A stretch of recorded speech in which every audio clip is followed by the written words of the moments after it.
Bom, meus irmãos, é prazer para nós estar recebendo o pastor Gabriel. Eu não vou dizer teu sobrenome, depois você fala aqui, porque eu vou errar, com certeza. Gabriel esteve pastoreando lá em Genópolis e agora, em setembro, estará partindo com a Kelly para a Romênia, um trabalho missionário. E ele vai falar então sobre esse trabalho e também no final do culto os diáconos irão distribuir um material que ele vai mostrar aqui, vai comentar para vocês. Esse material vai também nos diz sobre esse ministério. Então, Gabriel pode ter certeza que nós estaremos suportando vocês em oração. Tá, Kelly? Que o Senhor Jesus esteja sendo a grande rocha na vida de vocês, que vocês sejam muito abençoados nesse trabalho. Eu tenho certeza que é um chamado do Senhor e que Ele vai usar a vida de vocês lá. Tá bom? Gabriel, sinta-se em casa, como diz o João, a casa é tua, a igreja é tua, fica à vontade, que o Senhor Jesus te abençoe. Boa noite, meus irmãos. Boa noite. Graça e a paz do nosso Senhor Jesus. Amém? Amém. Muito bom estar com vocês aqui essa noite, uma alegria poder ter esse tempo com a igreja do Ipiranga.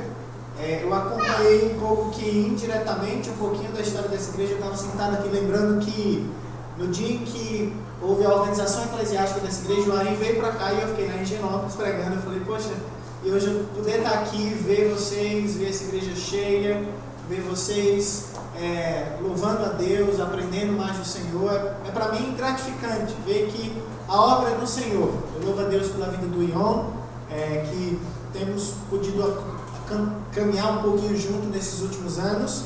Louvo pela oportunidade de estar aqui com vocês, né? A gente surgiu outras datas anteriores que não deu certo, então a data era hoje. Hoje era o dia que o Senhor fez para que a gente estivesse aqui glorificando a Deus juntamente com os irmãos.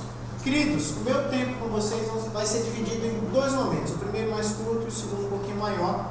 No primeiro momento a gente vai falar um pouquinho sobre o nosso projeto missionário, alguns desafios, e no segundo momento eu vou conversar e vou expor um texto que se encontra em 1 Pedro. Mas antes de qualquer uma das duas coisas, eu gostaria de orar ao Senhor, pedindo a graça dele sobre as nossas vidas. Pai, muito obrigado. Te agradeço pela oportunidade que tenho de estar na tua casa, de estar entre irmãos meus, irmãos de fé. Te agradeço porque o sangue de Cristo nos une, e eu peço que em nome de Jesus, que nessa noite, onde nos propomos a te cultuar, que o Senhor seja de fato glorificado em todas as nossas ações, mas que pela tua misericórdia o Senhor também nos edifique pela tua palavra. Eu peço que o Senhor desperte cada vez mais no coração dessa igreja o desejo de ser uma igreja relevante para a sua geração, de ser uma igreja missionária, tanto para os que estão perto, tanto quanto para os que estão nos confins da terra. E que a maior motivação para isso não seja simplesmente as necessidades e desafios que encontramos, mas a consciência bíblica que temos de que isso é a vontade do Senhor. Essa que eu te peço em nome de Jesus. Amém. Queridos, me chamo Gabriel, sou pastor presbiteriano. Nos últimos 3 anos servi na igreja presbiteriana de Genópolis, mas eu não sou daqui de São Paulo. Você vai perceber ao longo da mensagem que eu vou puxar um Dzinho para cá, um Dzinho para lá. E eu sou nordestino, eu sou pernambucano, nasci em Recife, mas me criei a vida toda na Paraíba. De onde eu vim para São Paulo em 2011, né? Deus me deu a graça de ir lá em João Pessoa, fazer o seminário, fiz a universidade também, eu fiz relações internacionais, já tinha o desejo de servir no campo transcultural. Vim para São Paulo fazer o curso de formação missiológica da APMT e fiquei junto à igreja de Genópolis. Entendi que precisava de um tempo mais aqui, e aí Deus abriu as portas para eu estar fazendo mestrado também lá no Andrew Jumpey. E aí sim fui ficando até chegar a dezembro do ano passado, quando eu virei para a igreja e disse, olha, chegou o tempo de dar um novo passo. E era o passo que a gente vinha se preparando há 7 anos, que era o passo de ir para o campo missionário.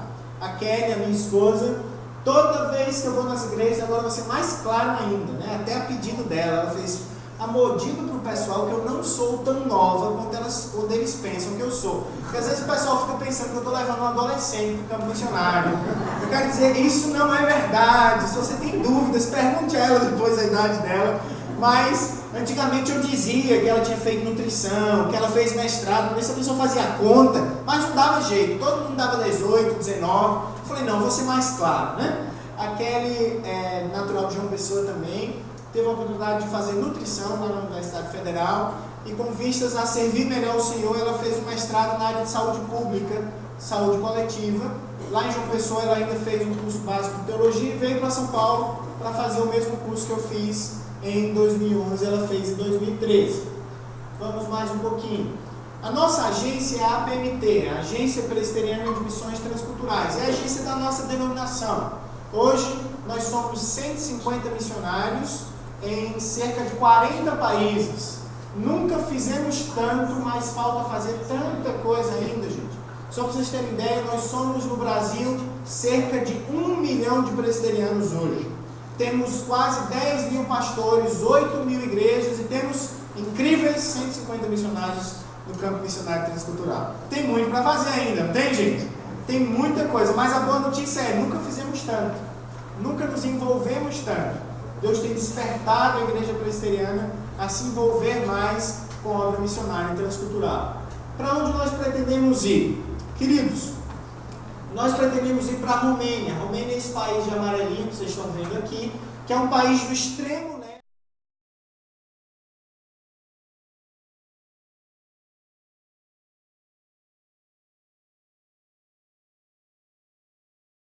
E é o Mar Negro, né? Vocês viram, esse ano teve a Olimpíada de Inverno, lembra? Sochi. Sochi fica aqui, ó. Se você cruzar o Mar Negro, você está na Romênia. A Romênia, portanto, é um país do extremo leste europeu, um país com vários desafios sociais, religiosos, como a gente vai ver aqui, e é um país extremamente distinto de nós, e é um país que conviveu por muito tempo com o comunismo. Na verdade, todo esse pedaço aqui foi aquilo que a gente conhece como bloco comunista, cortina de ferro, que tanto a gente orou por tanto tempo. Mas vamos conhecer mais um pouquinho da história da Romênia em si. Essa primeira foto que vocês veem aqui é uma foto interessante que representa algo importante para a Romênia. Isso é o parlamento da Romênia, que é conhecido como a Casa do Povo. Mas esse prédio, durante o regime comunista, era a casa do ditador comunista na Romênia. Enquanto o povo passava fome do lado de fora, ele morava nessa casinha pequena, aqui tranquila, quase não tinha cômodos e quartos, né? E quando houve a queda do regime, o povo fez daquilo que era o símbolo da ostentação do regime comunista, o símbolo da democracia na Romênia, que é o seu parlamento. Isso aqui é o que a Romênia tem de mais famoso no senso comum. Todo mundo que já leu uma historinha de terror, já ouviu falar da Transilvânia. Já ouviu falar da Transilvânia? A Transilvânia é na Romênia. E na Transilvânia mora quem? O Conde Drácula. Esse é para ser o castelo do dito cujo, gente. Pelo menos daquele que inspirou a lenda. Foi um imperador romeno chamado Vlad o Impalador. E ele era tão cruel que ele chegava a beber o sangue de suas vítimas. Aí surge toda a questão dos vampiros e todas as coisas mais. E esse era o castelo do Vlad, né? O castelo que gerou a lenda do Conde Drácula, que depois foi escrito pelo aquele escritor irlandês.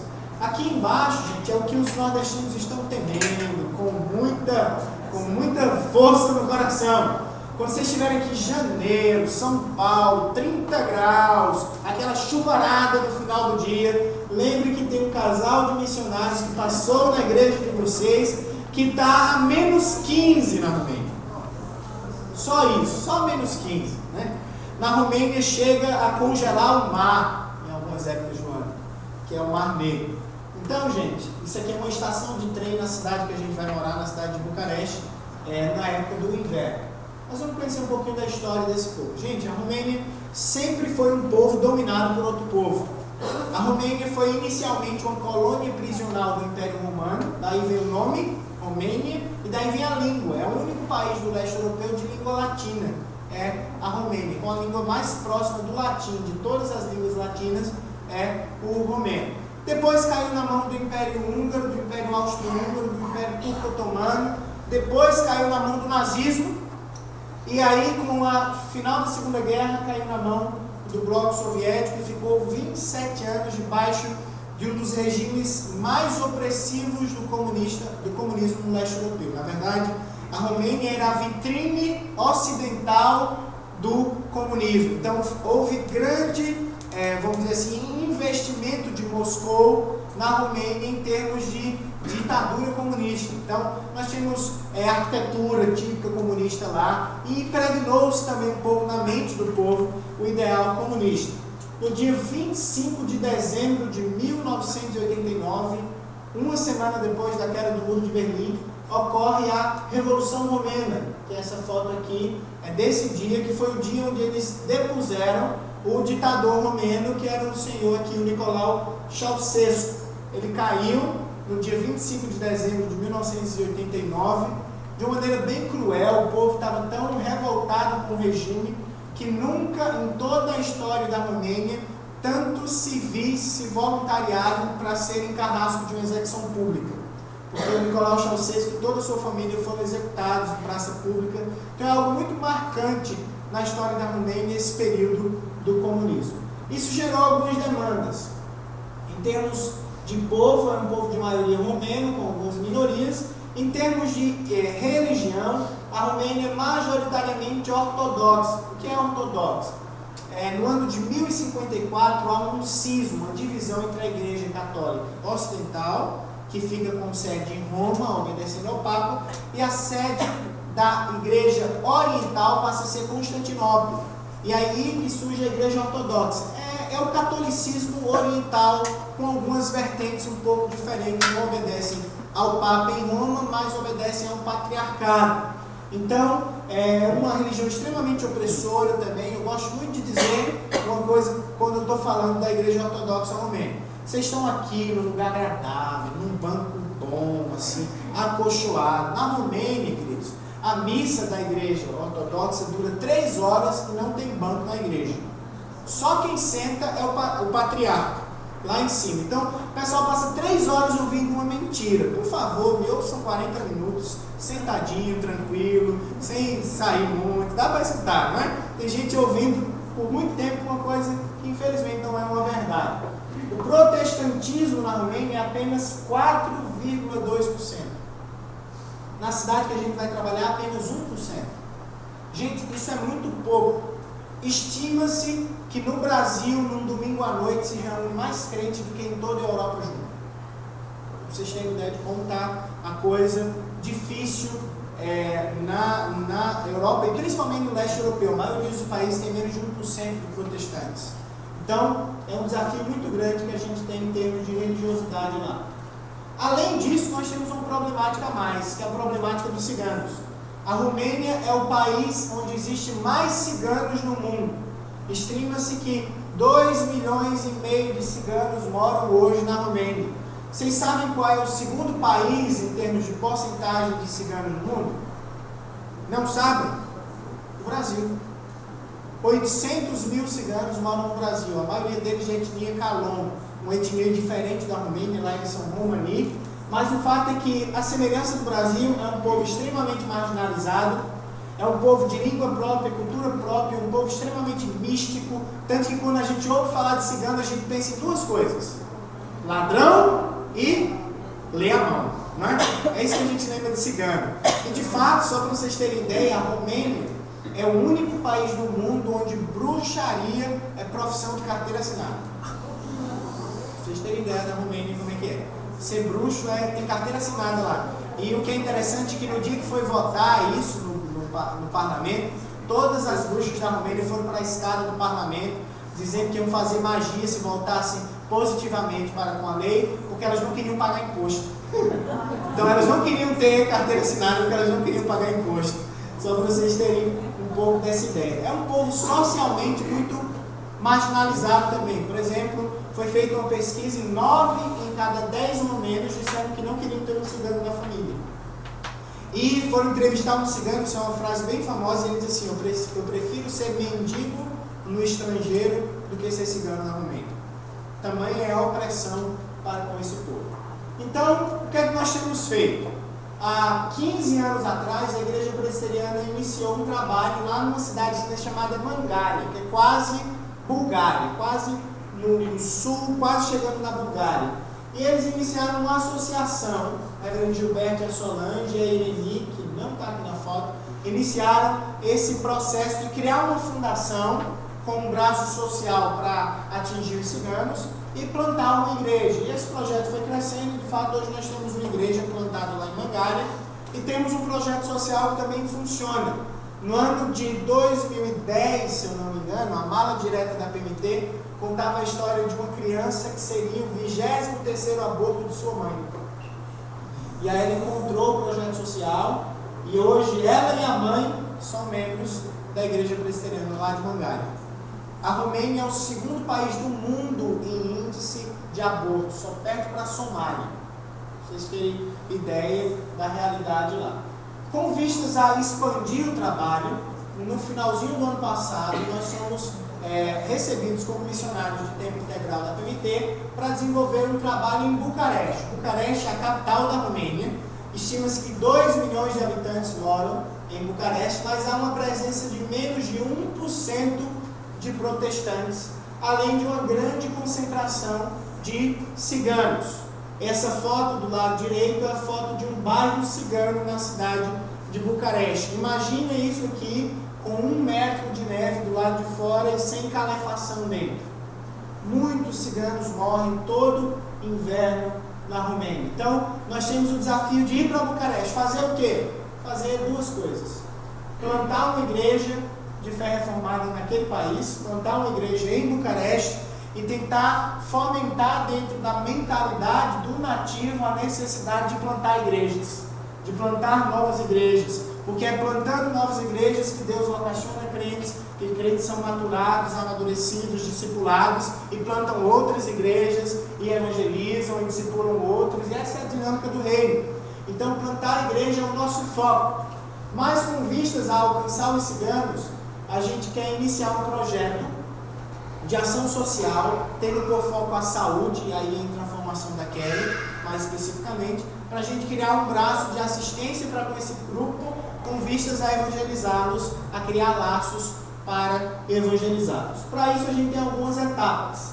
Primeira delas, que é a captação de recursos, a gente está nela há 6, 7 meses, né? Como o irmão falou aqui, chegamos em julho, metade do ano já foi. Eu falei, meu Deus, já passou metade do ano e a gente está nessa correria de visitar as igrejas. Eu estava fazendo o cálculo essa semana. Nesses 6 meses a gente foi em mais de 30 igrejas pregar, expor o projeto. Hoje, por exemplo, de manhã a gente estava em Campinas. A gente chegou no Tietê 4 horas da tarde, correu, foi para casa, tomou banho, pegou um táxi e veio embora para cá. Então assim, a gente vai nas igrejas, falar do nosso projeto para que irmãos e igrejas se tornem parceiros do nosso projeto. Porque como é que funciona isso dentro da IPB? 25% do nosso sustento vem da denominação. Os outros 75% vem de irmãos e de igrejas parceiras. E hoje a gente tem algumas igrejas parceiras, vocês vão ver daqui a pouco, mas nós estamos nesse processo há algum tempo.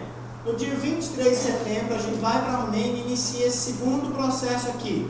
Que de 6 meses a 1 ano, a gente vai ficar lá naquela cidadezinha, junto com aqueles missionários, para aprender a língua e a cultura. Para aprender a língua e a cultura, para que aí sim a gente dê início à etapa final, que é a ida a Bucareste, para de fato iniciar o projeto mais efetivamente falando. Hoje nós temos essas igrejas parceiras, algumas igrejas de São Paulo, algumas igrejas da Paraíba, uma igreja de Mato Grosso. Eu não coloquei aqui, mas a gente tem mais outra igreja de São Paulo, Fernandópolis, interior de São Paulo, e a igreja presbiteriana de Vitória, a primeira igreja presbiteriana de Vitória, que eu não atualizei desde que eu fui nessas igrejas que se tornaram parceiros nossos. E o nosso desejo é que você também seja um parceiro, orando, caminhando com a gente, se desejando também contribuindo, que Deus colocar no seu coração. Então, para isso, é necessário que você mande um e-mailzinho para cá. No final do culto, os diáconos vão distribuir um material desse aqui, né? Aqui atrás tem um e-mail do projeto. Então, só é você mandar um e-mail para o projetobucareste@gmail.com e você vai ficar recebendo bimestralmente cartas de oração, textos, missionários, todo o nosso processo lá no campo. Acontecer alguma coisa que a gente precisa de uma oração mais específica, a gente vai mandar para os nossos parceiros. Então, nosso desejo é que você também seja um parceiro do projeto Bucareste. Se você tiver alguma dúvida depois, você pode me perguntar, que a gente vai ter a alegria de responder. Agora vamos para aquilo que eu entendo que é mais importante. Vamos para a palavra. Eu queria te convidar a abrir a Bíblia no livro de Pedro, 1 Pedro, capítulo de número 1. Promessas que nos motivam a ser uma igreja missionária.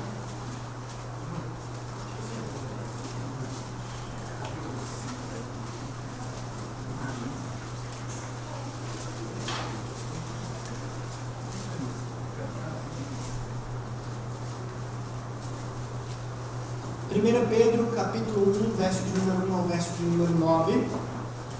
Promessas que nos motivam a sermos uma igreja missionária. Eu vou lendo o texto à medida em que eu for expondo, à medida em que eu for pregando, então mantenha a Bíblia aberta, mas antes eu gostaria de introduzir um pouco da nossa conversa. Ano passado eu tive a oportunidade de lecionar um pouco sobre a história da igreja no seminário aqui em São Paulo, e eu tive a oportunidade de dar aula de história da igreja primitiva. E uma das coisas que mais me chamou a atenção, dando aula sobre a história da igreja primitiva, é o fato de que um grupo de 11 vira 70, que viram 120, que viram 3.000, que depois viram 5.000. Em 3 séculos, eles tomam todo o norte da África, o leste, o sudeste da Europa, os países nórdicos. A igreja cresce vertiginosamente em 3 séculos. Isso é algo factual, isso é algo fantástico. A igreja em 3 séculos cresce de uma maneira exponencial. Mas algo ainda me chamou mais atenção. O fato de que a igreja cresce isso tudo vivendo em um ambiente extremamente hostil a ela. Nunca na história da igreja a igreja foi tão perseguida como nos seus 3 primeiros séculos de existência. Perseguida inicialmente pelos judeus e depois pelo próprio Estado. O fato é que, como diz um dos pais da igreja, o Tertuliano, o sangue dos mártires se tornou a semente da igreja. Tertuliano estava dizendo o seguinte: olha, quanto mais a igreja era perseguida, mais a igreja crescia. Quanto mais sangue fosse vertido, mais a igreja crescia.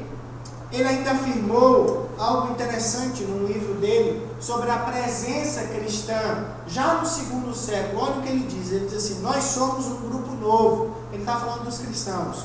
Nós somos um grupo novo, mas já penetramos em todas as áreas da vida do império, nas cidades, ilhas, vilas, mercados e até mesmo no campo, nas tribos, no palácio, no senado, no tribunal. Só deixamos para vocês os seus templos. Tertuliano estava mostrando que já no 2º século a igreja tinha se difundido, estava presente nas mais diversas faixas sociais do império, nas mais diversas classes de operação, políticos, soldados, camponeses. Existiam cristãos em todas essas áreas do império. A despeito da grande perseguição, a igreja crescia. Mas tem algo que nos meus estudos ainda me chamou a atenção. É o fato de que essa igreja não cresceu vertiginosamente, baseando-se simplesmente no ministério de oficiais, ou seja, pastores, missionários, pessoas enviadas com tais propósitos. De fato, tais pessoas existiram, os apóstolos são prova disso, mas esse crescimento se deu por gente comum, por gente normal, por gente que muitas vezes não estava investida de autoridade eclesiástica, por crentes redimidos, que iam levando a sua fé à medida que caminhavam.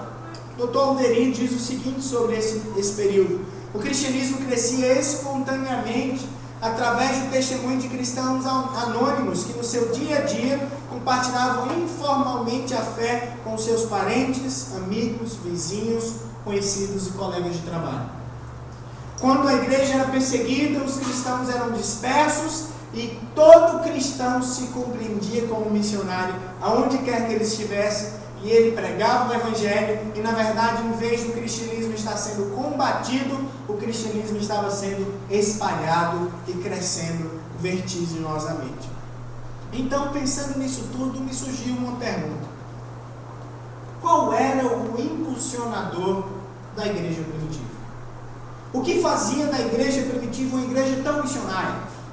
O que fazia daqueles irmãos que estavam perdendo tudo, estarem dispostos a perderem tudo por amor a Cristo, ao Evangelho e ao seu reino? O que fazia daquela igreja, a despeito do sofrimento, ser uma igreja tão missionária? E é sobre isso que eu gostaria de falar com vocês. Promessas que nos motivam a ser uma igreja missionária. Muitos poderiam ser os textos usados para falar disso, os textos de Atos e tantos outros. Mas eu gostaria de fazer isso à luz de 1 Pedro. Por quê? Porque eu entendo que o público-alvo dessa igreja, o público-alvo dessa carta, se encaixa perfeitamente neste grupo que eu estou falando para vocês. Estes crentes estavam perseguidos, estavam dispersos, mas eles eram missionários. Aonde quer que eles estivessem, eles eram missionários. O público-alvo dessa carta, queridos, é descrito no verso de número 1. Olha o que diz o verso de número 1. Pedro, apóstolo de Jesus Cristo, aos eleitos que são forasteiros da dispersão do Ponto, Galácia, Capadócia, Ásia e Bitínia. Pedro identifica os seus leitores com duas características. Pedro diz que os leitores dessa carta são eleitos, porém forasteiros. Um comentarista bíblico chamado William Barclay diz que esse é o binômio de todo crente. Todo crente precisa lembrar que ele tem uma filiação eterna. Ele foi escolhido por Deus. Ele pertence à família de Deus. Antes que bem ou mal ele fizesse, Deus o amou e ele escolheu para si. No entanto, ele ainda é peregrino. Ele ainda é forasteiro. Ele ainda é peregrino em terra estranha, em terra hostil. Ele é forasteiro em terra hostil, diz o texto, que esses irmãos eram peregrinos da dispersão. E a dispersão é uma perseguição específica, principalmente para com os cristãos de origem judaica, que haviam sido dispersos nessa região aqui citada, Ponto, Galácia, Capadócia, Ásia e Bitínia, que são regiões da Ásia Menor. A maioria dessas regiões hoje são regiões da Turquia. E esses irmãos haviam sido então dispersos da Palestina por causa da sua fé, do seu Cristo e do reino dele, estavam longe de casa, e Pedro diz: nunca se esqueçam, vocês são eleitos, mas vocês ainda são peregrinos. Igreja Presbiteriana do Brasil em Ipiranga, não esqueçam dessas verdades. Vocês são eleitos, mas vocês ainda são peregrinos. Essa não é o final da história. Essa não é a nossa pátria final. Caminhamos rumo a uma pátria celeste. E olhando para ela, servimos ao Senhor dela na nossa peregrinação, nessa vida e nessa existência. Somos eleitos, mas somos peregrinos. Mas o fato é que esses irmãos, queridos, tinham perdido tudo. Tinham perdido o direito de comprar e de vender, tinham perdido suas casas, tinham perdido seus bens, tinham perdido a agradável presença do seu povo. Eles tinham perdido tudo por amor a Cristo e ao seu Evangelho. Mas é interessante que o texto ainda explica um pouco sobre como é o agir de Deus nestes eleitos e peregrinos. Olha o que diz o verso 2: eleitos segundo a presciência de Deus Pai, em santificação do Espírito, para a obediência e aspersão do sangue de Jesus Cristo, graça e paz lhes sejam multiplicadas. Aqueles irmãos só podiam ser crentes no Senhor, aqueles irmãos só podiam ser missionários, aqueles irmãos só podiam ser uma igreja missionária, porque três coisas aconteceram na vida deles. Porque o Pai os escolheu, o Filho os redimiu e o Espírito os santificou. Esse verso fala da ação trinitária de Deus em nos salvar. Ele diz: olha, ao Pai cabe a escolha, ao Filho cabe a redenção e ao Espírito cabe a santificação. E as três pessoas da Trindade agem ativamente na nossa salvação, na nossa vida, na nossa história. Essa igreja só pode ser igreja porque o Pai escolheu, porque o Filho redimiu e porque o Espírito santificou. Senão não seríamos igreja. Senão não seríamos igreja missionária. Senão não seríamos nada. Simplesmente pecadores mortos dos seus delitos e pecados. Mas Deus prova o seu amor para conosco, tendo Cristo morrido por nós, sendo nós ainda pecadores. Queridos, portanto, o texto fala do público-alvo, o texto fala da ação de Deus nesse público-alvo. Mas antes de falar propriamente das promessas que nos motivam a ser uma igreja missionária, eu preciso falar sobre o solo sobre os quais essas promessas brotam, a base sobre as quais essas promessas estão estabelecidas. E essa base está descrita no verso de número 3, onde está escrito: bendito o Deus e Pai de nosso Senhor Jesus Cristo, que segundo a sua muita misericórdia, nos regenerou para uma viva esperança, mediante a ressurreição de Jesus Cristo dentre os mortos. Queridos, só temos promessas que nos motivam. Só temos promessas que nos motivam a ser igreja missionária, porque duas coisas aconteceram na nossa vida. Primeiramente, Deus agiu para conosco de conformidade com a sua grande e muita misericórdia. Só podemos ser igreja missionária porque Deus olhou para você e disse: eu escolho ter misericórdia de você. Deus olhou para Gabriel antes que Gabriel fizesse bem ou mal e disse: eu gostaria e eu quero e eu vou agir de misericórdia, com misericórdia para com Gabriel. Mas uma coisa linda nesse texto, porque o texto diz que ele agiu segundo a sua muita misericórdia. Venhamos e convenhamos, você sabe os seus pecados, você sabe o quanto você está distante de ser aquilo que Deus quer que você seja. Portanto, somente um Deus rico em misericórdia poderia nos salvar. Multiplica isso por, 80, 100 pessoas que estão aqui essa noite. Multiplica isso por todos os crentes que estão vivos hoje na terra. Multiplica isso por todos os crentes que já viveram e vão viver na história da humanidade. E aí você vai ter um vislumbre da misericórdia de Deus. Que a misericórdia de Deus cobre multidão de pecados. Mas Deus não fica simplesmente nessa misericórdia platônica, mas essa misericórdia encontra razão na história, porque através dessa misericórdia nós temos regeneração mediante o sacrifício de Cristo Jesus e especificamente através da ressurreição de Jesus Cristo entre os mortos.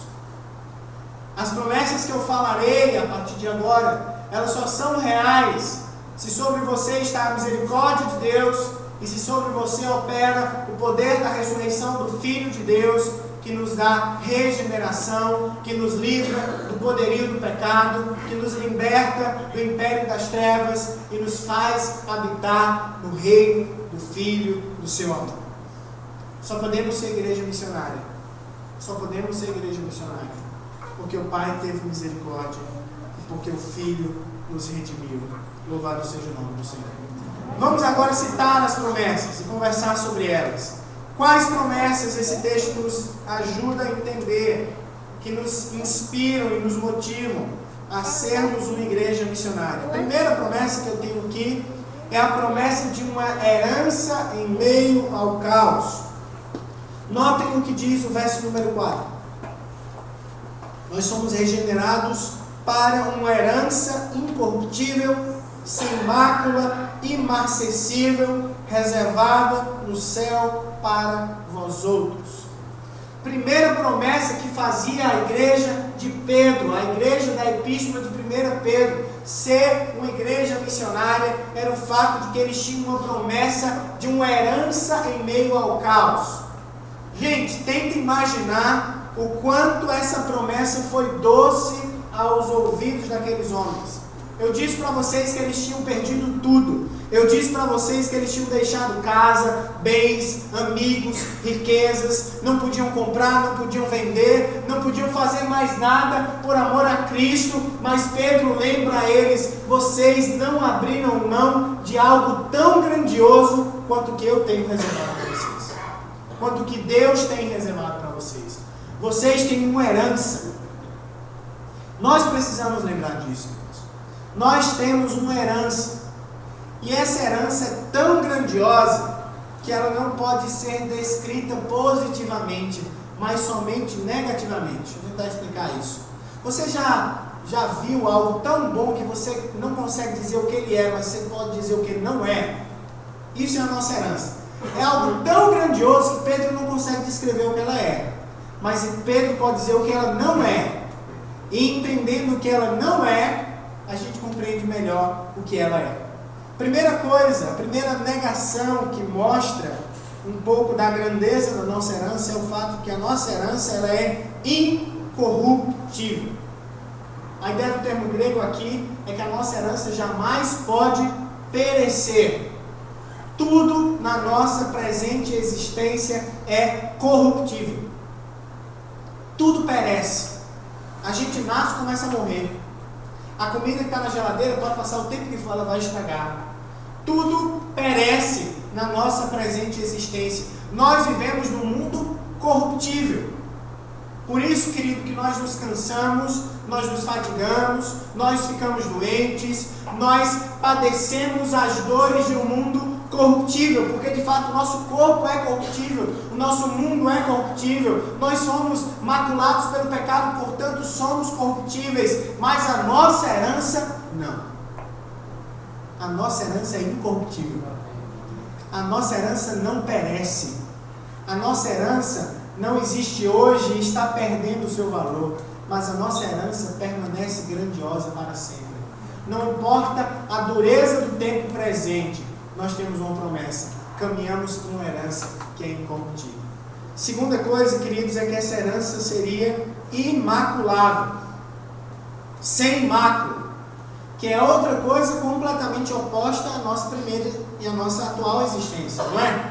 Nós vivemos em um mundo maculado pelo pecado. Tudo que fazemos maculado pelo pecado.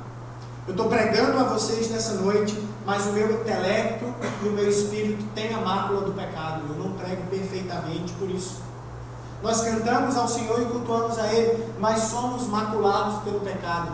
Mas a nossa herança não existe mácula alguma nela. Isso é uma grande notícia, sabe por quê?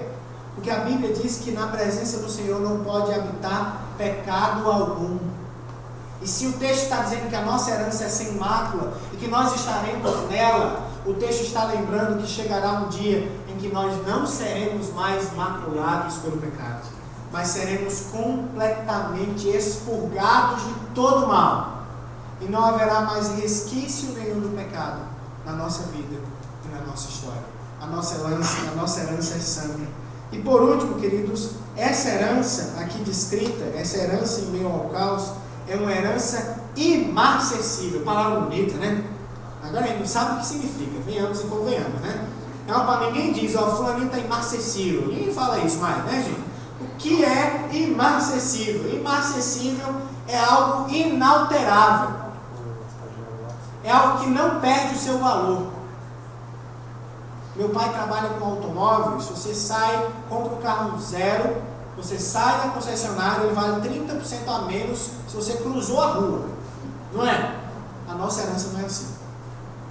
A nossa herança não perde em nada o seu valor. Tudo na nossa vida perde valor, né? Tudo vai se deteriorando, mas a nossa herança, ela é inalterável, ela é imarcessível. Amém, queridos? Amém. Temos, portanto, uma promessa de herança em meio ao caos. Gostaria de aplicar algumas coisas desse primeiro ponto. Primeiramente, eu queria dizer para vocês que ao fazer missões, a igreja primitiva tinha os seus olhos fixos na herança que é eterna. Ao fazer missões, a igreja primitiva tinha a âncora de suas vidas na eternidade e na herança que é incorruptível, que é imaculável e que é imarcessível. Por isso que aqueles irmãos eram de fato missionários onde quer que eles estivessem, porque eles entendiam que esse tempo aqui é tempo de peregrinação. O que é que Paulo fala? Nenhum soldado que estando na batalha se envolve demasiadamente nas coisas dessa vida. Mas o que infelizmente nós presenciamos é a igreja se esquecendo de que ela caminha para uma eternidade, que isso aqui fica. Templo fica, púlpito fica, instrumento fica, banco fica, tudo fica. Mas nós estaremos com o Senhor para toda a eternidade. E aquela igreja fazia missões, porque aquela igreja sabia que não importa o quanto eu padeça, o quanto eu sofra, eu tenho uma herança. Eu tenho uma herança. William Barclay traz uma ilustração muito interessante com relação a isso. Ele lembra que os judeus na antiga aliança, quando eles viviam o cativeiro, eles estavam longe da sua pátria, eles faziam as suas casas tendo a porta principal apontada para Jerusalém. Eles construíam as sinagogas apontando para Jerusalém, porque qual é a ideia deles? Não importa onde eu esteja, tão longe eu esteja da minha pátria, o meu coração está em Jerusalém. Eu quero dizer, a nossa vida precisa ter como foco, como propósito, a eternidade.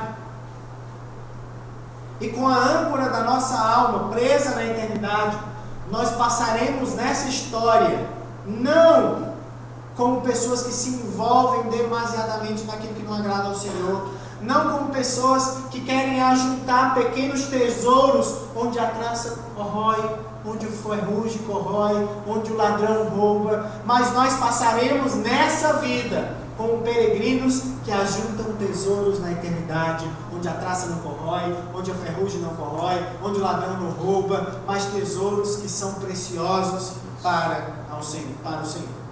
Lembro-me de uma frase do escritor inglês C.S. Lewis, que dizia que tudo que não é eterno é eternamente inútil.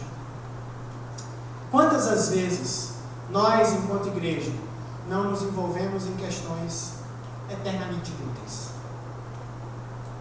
Quer ser uma igreja missionária, quer ser um crente missionário, até porque crente missionário é redundância na Bíblia, mas hoje a gente vive um tempo tão difícil que a gente tem que usar redundância para você entender, né? Quer ser um crente que faz diferença na sua geração? Nunca tire a verdade de que você tem uma herança no seu coração.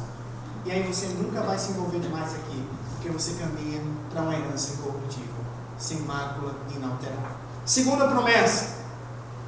Promessa de segurança em meio às adversidades. Você pode estar aí assim agora no seu coração. Tá bom, pastor, eu sei que o céu, lindo céu, eu sei que o céu é um lindo lugar, mas e o amanhã? E as contas para pagar? E as coisas que acontecem no dia a dia? E o hoje, como é que fica? Aí Deus diz, eu tomo conta do hoje também. Olha o que o texto diz, no verso de número 5. Olha que promessa preciosa. Vocês são guardados pelo poder de Deus, mediante a fé, para a salvação preparada para revelar-se no último tempo. Todo peregrino missionário, não importa em que terra esteja, não importa em quão hostil seja essa terra, ele tem uma promessa no coração. Ele é guardado pelo poder de Deus. Ele é cuidado e protegido pelo Senhor do Universo, pelo Rei da Glória. Queridos, tem um outro texto que Paulo diz que o poder que opera em nós é o mesmo poder que Deus usou para ressuscitar Cristo dentre os mortos. Queridos, não temamos os dias difíceis, as lutas do amanhã, as dificuldades da caminhada. Não temamos as dificuldades do campo. Não devemos temer a hostilidade do nosso tempo, porque nós somos guardados pelo poder de Deus. Isso é uma promessa preciosa. A igreja que é uma igreja missionária, a igreja que é uma igreja peregrina e missionária, é uma igreja que é guardada pelo Senhor. A despeito de tudo, Deus nos guarda, Deus nos ama. Interessante que o texto diz que a maneira como percebemos tal cuidado de Deus é a fé. É algo muito interessante. A fé Não é a fé que faz Deus me guardar, mas a fé faz com que eu perceba que Deus está me guardando. Vou fazer uma pergunta aqui. Quem que aqui está, não se converteu mais velho na caminhada? Levanta a mão. Se converteu mais na frente. Viveu uma época no mundo. Pronto.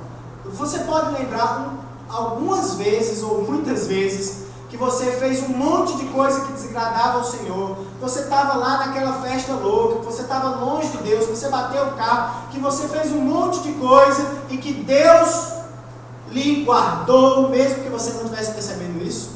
Você lembra disso? Naquela época você não sabia que era Deus, mas hoje, porque você tem fé, você percebe que era Deus. Portanto, queridos, a fé não é a fé que nos faz Deus nos guardar, mas a fé nos dá a convicção de que Ele nos guarda. E aí a fé nos faz descansar. A fé nos faz descansar mesmo.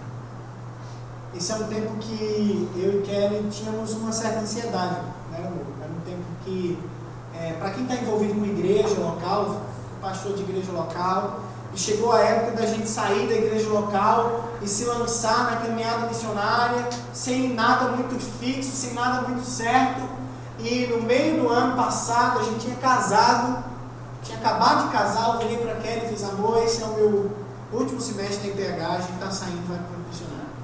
E aí começou aquela coisa no nosso coração de como é que vai ser, como é que não vai ser, mas Deus foi trabalhando, Deus foi trabalhando, Deus foi trabalhando. E queridos, eu posso dizer para vocês com alegria do coração: Deus cuida da minha família. Deus cuida da minha família. Deus cuida da minha família. Ontem eu estava pregando na igreja presbiteriana de Pinheiros, depois conversando, aí um jovem veio conversar comigo e ele falou algo que me entristeceu bastante. Ele disse assim: olha, muitas pessoas falam que eu devo ser pastor e tal, mas eu não vou ser pastor. Eu não vou ser pastor porque eu vivi uma situação financeira muito difícil e eu quero dar uma volta na minha vida financeira e na vida da minha família, e eu sei que o ministério não dá isso para mim. E eu virei para ele e fiz: querido, não dá mesmo. Não vá para o ministério querendo isso. Mas eu quero dizer uma coisa: eu não troco a vida que eu tenho por a vida de nenhum grande executivo dessa cidade. Não troco a vida que eu tenho pelos milhares de salários que talvez eu ganharia se eu estivesse no Brasil. Porque a vida que eu levo de dependência no Senhor é uma vida que me leva mais para perto de Deus. E eu tenho a convicção de que quem cuida da minha vida, quem cuida da minha esposa, quem cuida dos filhos que virão, é o meu Deus, porque eu sou guardado pelo poder de Deus em Cristo Jesus. Guardados mediante a fé. E aí o texto diz que nós somos guardados para a salvação, preparada para revelar-se no último tempo. É interessante que os termos guardado e preparado aqui no original são sinônimos. Então a ideia é que nós temos segurança em mão dupla. Deus nos garante para a salvação e garante a salvação para a gente. É aquilo que a gente chama, teologicamente falando, da doutrina da perseverança dos santos. Deus nos guarda para a salvação e guarda a salvação para os crentes. Não viva uma vida cristã baseada no terrorismo de hoje sou salvo, amanhã não sou salvo. Se Jesus voltar agora, como é que vai ser? Pequei. E aí, queridos?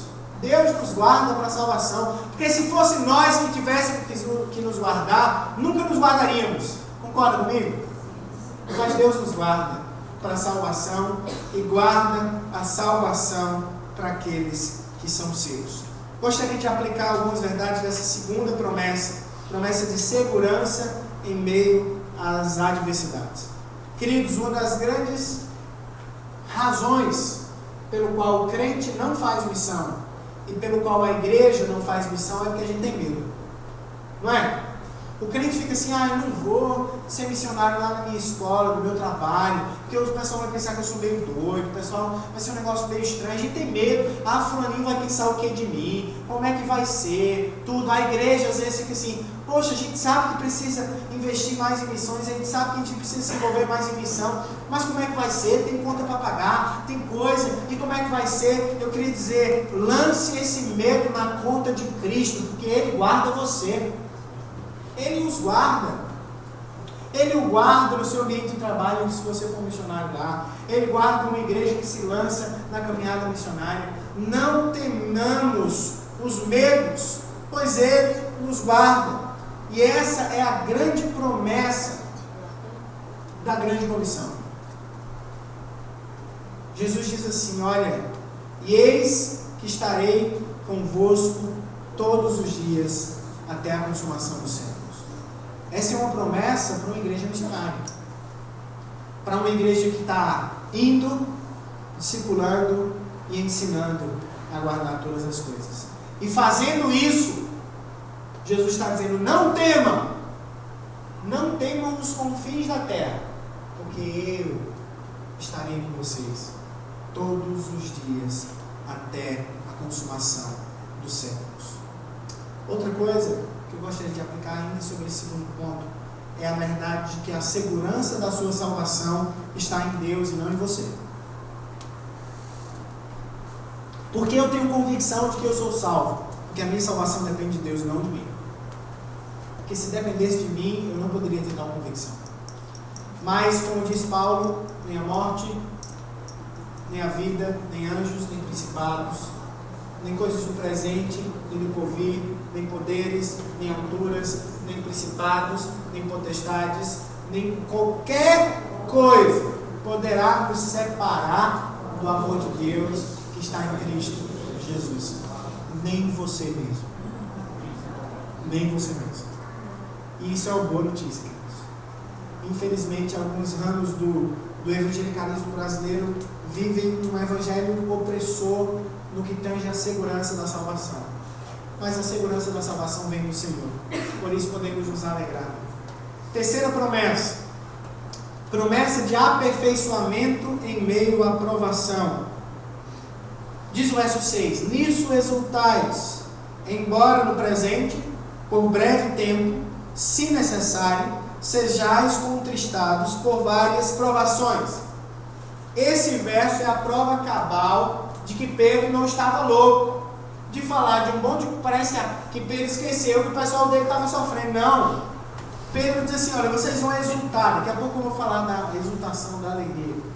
Mesmo que embora no presente momento, por breve tempo, vocês sejam contristados por várias provações. Contristado, aqui no original, dá a ideia de uma provação exercida externamente, ou seja, é uma pressão externa sobre a igreja. Eu creio que aqui é uma ideia de perseguição mesmo, né? E Pedro está dizendo: olha, mesmo que no presente tempo vocês tenham que passar por provações, vocês tenham que sofrer.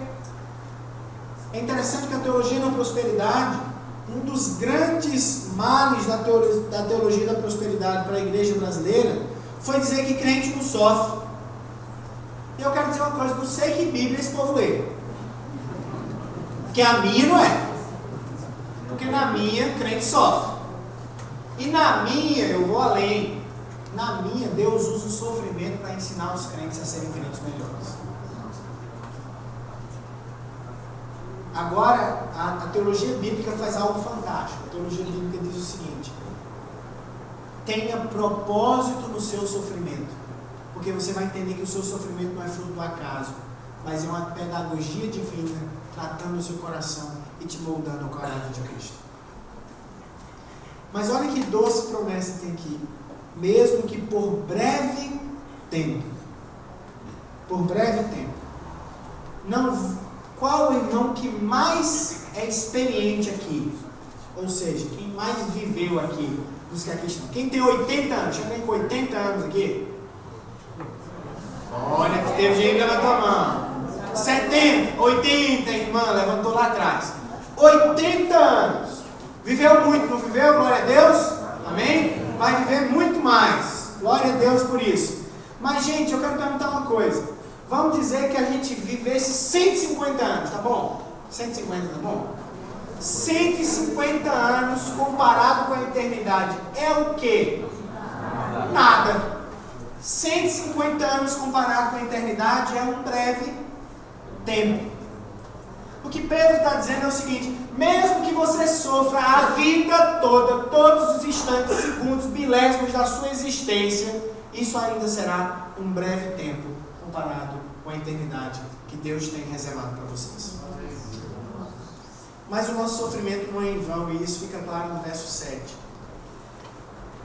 Para que, está falando do sofrimento, da provação, para que uma vez confirmado o valor da vossa fé, muito mais preciosa do que o ouro perecível, mesmo apurado por fogo, redunde em louvor, glória e honra na revelação de Jesus Cristo. Nós temos aqui a promessa de aperfeiçoamento em meio à provação. Nós temos a promessa aqui de que o nosso sofrimento não é em vão, mas sofremos para o aperfeiçoamento. E a ilustração aqui usada é a ilustração do ouro que é levado ao fogo. O ouro é levado ao fogo para quê, queridos? Para tirar as impurezas. E aí o que é que Pedro está dizendo? O que tira as impurezas da nossa fé são as provações e os sofrimentos da nossa caminhada. É assim que vamos ser crentes melhores.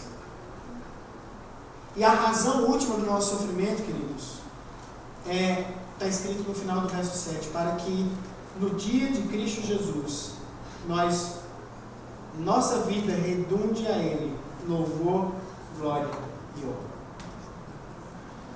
Toda a nossa história, tem uma música do Stênio Márcio chamada Tapeceiro, não sei se vocês conhecem a música do Stênio, que ele compara a obra de Deus na nossa vida com um tapete, que quando nós vemos um tapete de baixo para cima, nós não entendemos ele, mas quando nós olhamos do lado certo, a gente entende. Aí tem uma parte da música que diz assim: mesmo as cores mais tristes fazem parte do grande tapete, da grande obra de Deus na nossa vida.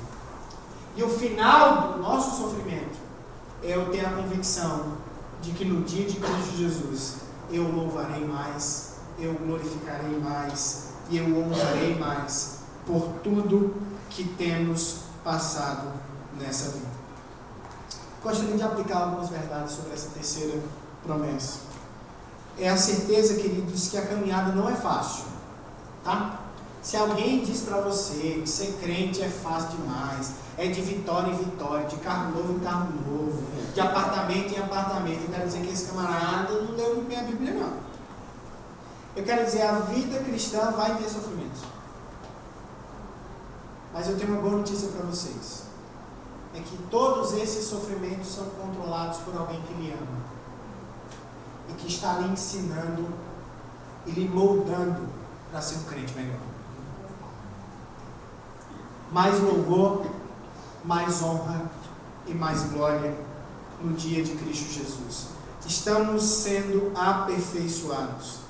Certa vez eu ouvi um pregador trazer uma ilustração que eu repito e acrescento ela aqui nessa noite, de que muitas vezes no meio da prova nós pensamos que Deus esqueceu da gente, não é?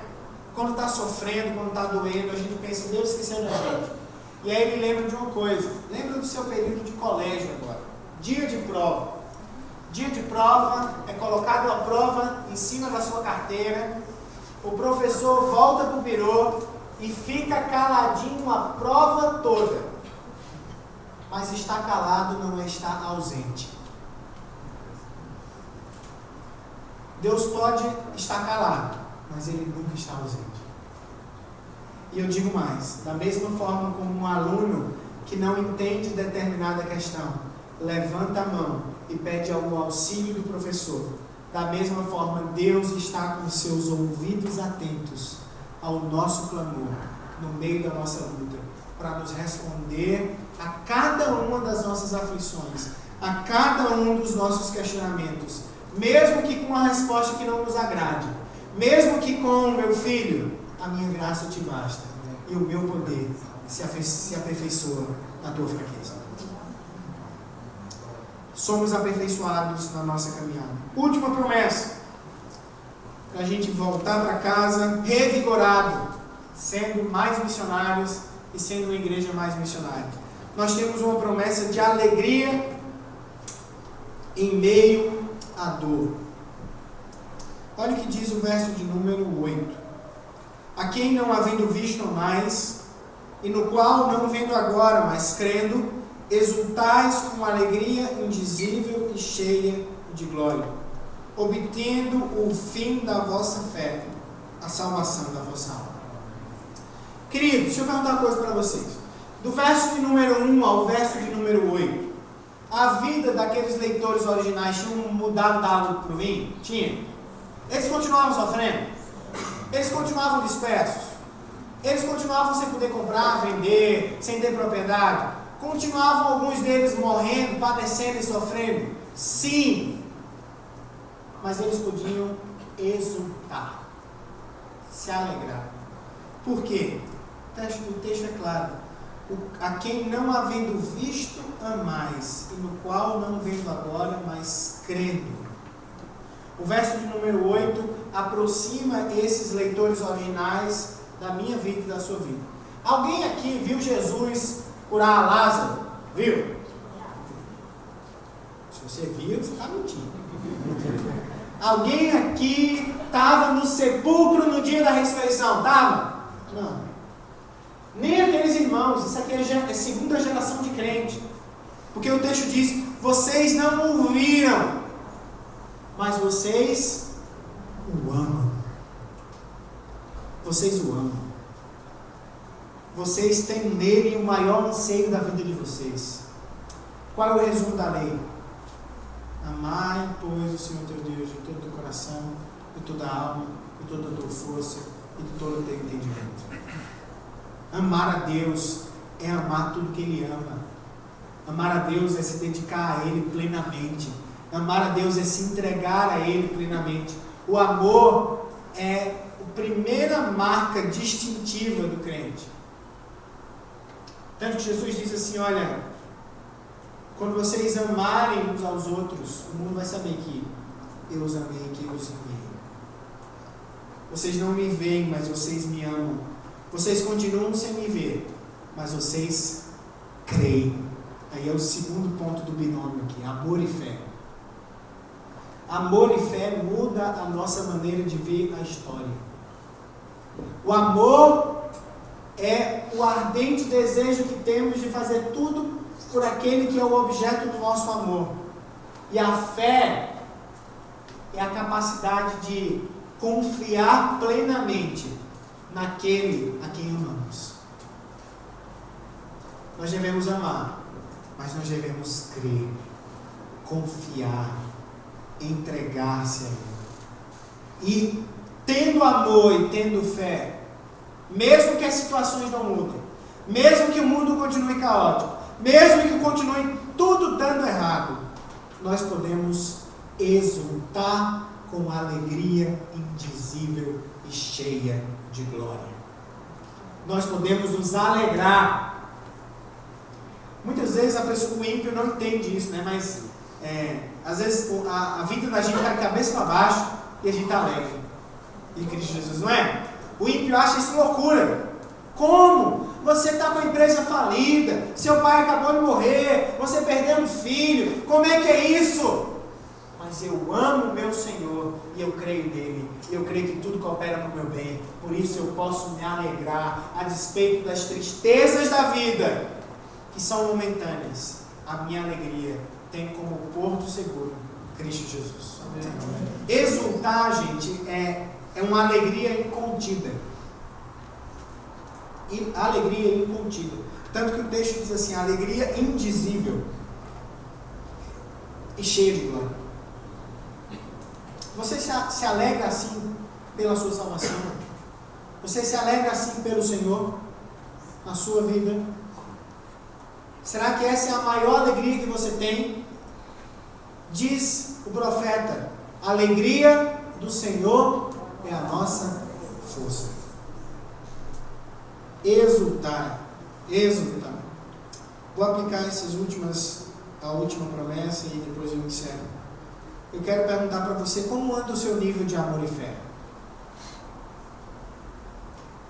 Como anda o seu estoque de amor a Deus e o seu estoque de crer nele. Disso depende a nossa caminhada, gente. Disso depende a nossa história. Como anda o seu ardente desejo em ter nele a maior alegria da sua vida? Diz Pedro: para onde nós iremos, se só tu tens as palavras de vida eterna? Pedro está dizendo: não há nada melhor. A gente canta, né? Não existe nada melhor do que ser amigo de Deus. Será que você entende verdadeiramente isso? Como anda o seu nível de amor e fé? E outra coisa, querido, é que a despeito das tristezas da caminhada, nós nos alegraremos. Nós nos alegraremos porque a nossa alegria não está em nós mesmos, não depende de circunstâncias. A nossa alegria pertence ao Senhor e a alegrá-lo. E fazendo Ele alegre, nós nos alegramos e nos regozijamos. Aprendemos com algumas promessas e eu concluo a mensagem dessa noite trazendo um exemplo disso na história. Nós vimos uma promessa de herança, uma promessa de segurança, uma promessa de aperfeiçoamento e uma promessa de alegria, como sendo motivadores da nossa caminhada missionária. E eu gosto de pensar num exemplo histórico disso, que viveu uma igreja que também era uma igreja peregrina e perseguida. Não mais a igreja de Atos ou de Pedro, mas a igreja da Cortina de Ferro, que viveu debaixo da égide do comunismo, especificamente da igreja romena. A igreja romena foi muito perseguida no período do comunismo, e um dos pastores que foi perseguido escreveu um livro, Reverendo Richard, escreveu um livro chamado Torturado por Amor a Cristo. Não sei quantos de vocês já leram esse livro, é um livro bem antigo, acho que foi editado pela editora Vida no Brasil. Torturados por Amor a Cristo. Ele conta a história da igreja perseguida dentro do bloco comunista. E aquele homem passou 14 anos preso.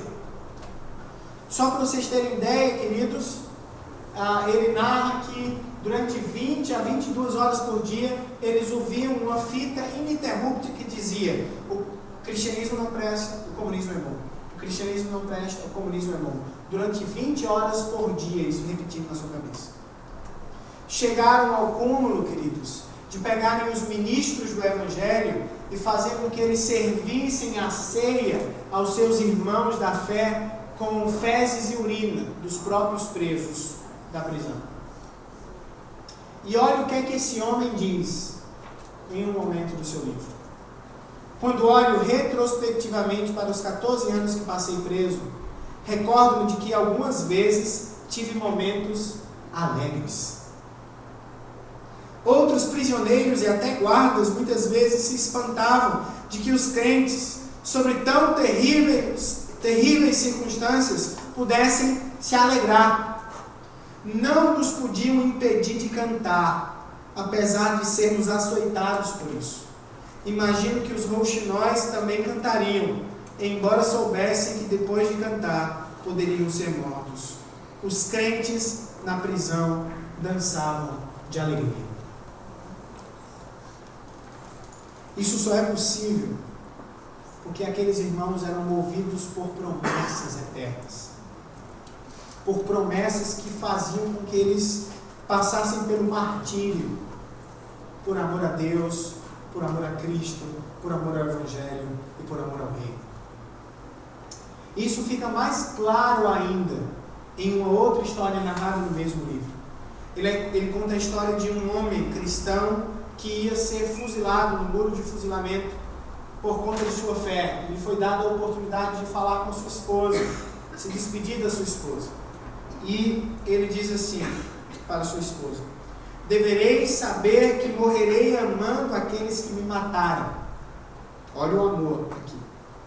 Morrerei amando aqueles que me mataram. Não sabem o que fazem, e o meu último pedido a você é que os ame também. Não tenha no coração ódio por matarem o seu amado, pois, querida, nós nos encontraremos no céu. Isso é o que fazia com que aqueles irmãos passassem por tudo. Eles criam no herança eterna. Eles criam na proteção presente. E eles criam que não existe nada melhor do que servir ao Senhor no tempo dessa peregrinação. Querido, aonde quer que Deus te coloque, seja um missionário. Seja um missionário no seu trabalho, seja um missionário no seu colégio. E se Deus está te vocacionando para o campo transcultural, não tema. Não tema. Não tema. Porque não existe lugar mais seguro do que o centro da vontade de Deus para a sua vida. Como diria Ashwell Green Simonton, mesmo em meio a balas de canhão, não existe lugar mais seguro do que o centro da vontade de Deus. Deus te mandar para o meio de um campo de batalha, lá é o lugar mais seguro da sua vida e da sua existência. E tendo essa promessa no coração, é que eu e minha esposa vamos para o campo missionário, e é com essas promessas no coração que essa igreja vai continuar sendo uma igreja missionária, e é com essas promessas no coração que você vai ser mais e mais um missionário para a glória de Deus nessa semana. Que Deus nos abençoe poderosamente e ricamente, fazendo dessa igreja uma igreja frutífera para a glória do Senhor. Que Ele tenha sido glorificado e a sua igreja edificada. Amém. No final do culto, você pega o materialzinho ali na saída e você manda um e-mailzinho para a gente manter contato. Bom, querido?